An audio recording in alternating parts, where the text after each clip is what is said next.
everyone, welcome back to my channel. Today I am sharing my recipe of how to make bone broth in the Instant Pot. If you don't have an Instant Pot, you can use this recipe just in a slow cooker. It'll just take much longer than in the pressure cooker of the Instant Pot. So when I'm cooking a whole chicken, I usually save a lot of my bones from all different kinds of meat, not just chicken, but I'll put them in a bag. Or if I bought bones from the farmer's market, I will just keep them in my freezer until I'm actually ready to make bone broth. I usually make a couple batches at once, and that way I can just fill my freezer with bone broth that's already made, and I don't have to make bone broth once a week. Now I'm starting out with an onion, a chunk of ginger, and some garlic cloves. We actually really love garlic in our family, so I probably use way more than other people.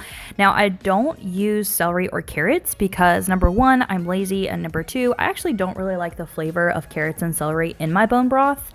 So I'm just going to cut the onion in half. You literally do not have to cut it in pieces. I smashed the garlic cloves and then I just cut the skin off of the ginger. And then I do add a splash of apple cider vinegar. That's good for actually, pulling all the nutrients out of the bones, and it gives just a little bit of acidic flavor to the actual bone broth. You do not want to add any salt or pepper because usually when you're cooking the bone broth, it will reduce down and then it could be too salty.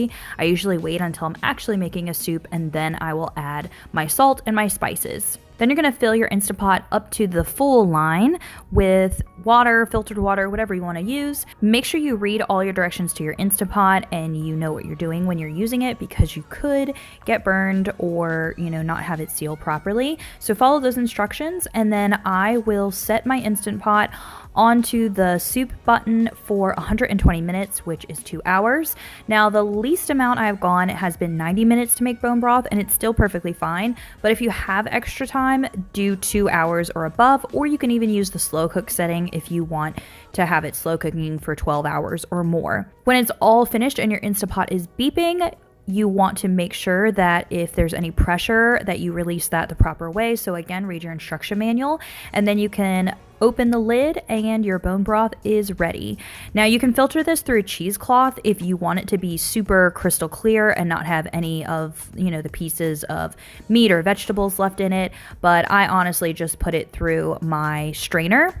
And then I fill my glass jars and I put it in the freezer. If you're doing glass jars, make sure you don't fill it to the top, because otherwise when it expands in the freezer, your glass jar could break. So I hope you enjoyed this video. I will have all the instructions to this down below in the description box. Check out any of my other keto videos. I will have linked above, and thanks for watching. I'll see you all in my next video. Bye guys. Oh, angels sent from